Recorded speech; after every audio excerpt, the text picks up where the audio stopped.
छत्तीसगढ़ के निकाय चुनाव में कांग्रेस की पूरी तरह से हार हुई। राजधानी रायपुर के साथ ही पूरे प्रदेश भर के निकायों में बीजेपी ने एक तरफा जीत हासिल करी। अब जीत के तमाम दावों के बीच ऐसे नतीजे कैसे आए, इसे लेकर पार्टी के भीतर जो है वो हड़कंप मचा हुआ है। वहीं से लेकर कोई बड़ी समीक्षा बैठक नहीं हुई। आलाकमान ने प्रभारी सचिव और सह सचिवों को जरिए एक इंटरनल रिपोर्ट तैयार की। इस रिपोर्ट के मुताबिक टिकट बांटने में जो मापदंड तय किया गया था उसकी जमकर धज्जियां उड़ाई गई। इस रिपोर्ट के मुताबिक प्रत्याशी चयन में पूर्व मंत्रियों और मौजूदा विधायकों ने अपने चहेतों को टिकट दिलाने का एक तरफा अच्छी तरीके से रिपोर्ट जो है वो तैयार कराई। ज्यादातर ऐसे लोगों को टिकट बांटी गई जो प्रत्याशी के तौर पर बहुत मजबूत नहीं थे, लेकिन उनके करीबी जरूर थे। किसी की सिर्फ मजबूत आर्थिक स्थिति के आधार पर अनुशंसा गया तो किसी को अपनी करीबी होने की वजह से। बताया जा रहा है कि रिपोर्ट सचिव और प्रभारी सह सचिवों ने नतीजों के बाद अपने प्रभार जिलों में जाकर तैयार की। बूथ स्तर तक लोगों से बात की गई। वहीं बागियों ने भी प्रभारी सचिवों से शिकायत की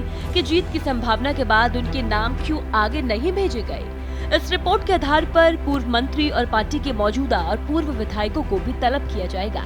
पीसीसी चीफ दीपक बैज हाल में दिल्ली में आलाकमान से भी सारी स्थिति के बारे में जानकारी जो है देकर आई है।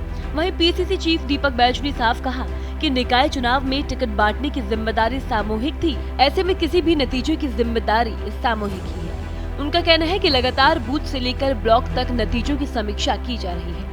कांग्रेस के प्रदेश प्रभारी सचिन पायलट भी अब आएंगे और रायपुर में बड़ी बैठक लेंगे। जाहिर तौर पर दिल्ली में भी जो बैठक होगी, पार्टी सूत्रों के मुताबिक उसमें विधायकों, पूर्व मंत्रियों और पूर्व विधायकों से पूछा जाएगा कि उन्होंने किस आधार पर दावेदारों के नाम भेजे, उनके नाम की अनुशंसा की, फिर नतीजे उम्मीदों से परे कैसे आए। ये भी कहा जा रहा है कि इसके आधार पर जवाबदेही भी तय होगी।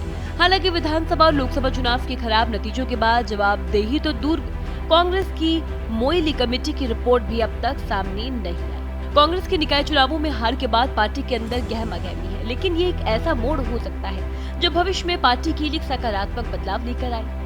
अब जब पार्टी अपने प्रत्याशी चयन की प्रक्रिया और रणनीतियों पर ध्यान दे रही है, तो ये जरूरी है कि वे आत्मविश्लेषण करें और इन मुद्दों पर काम करें जो हार का कारण है। दीपक बैज और सचिन पायलट की अगुवाई में पार्टी अब जिम्मेदारी तय करने की प्रक्रिया को गंभीरता से ले रही है, जो कि भविष्य में बेहतर चुनावी तैयारी का संकेत भी है। पार्टी को अपनी अंदरूनी प्रक्रिया को मजबूत करना होगा ताकि वो अगले चुनावों में एक मजबूत और सशक्त उम्मीदवारों के साथ जनता के बीच जा सके।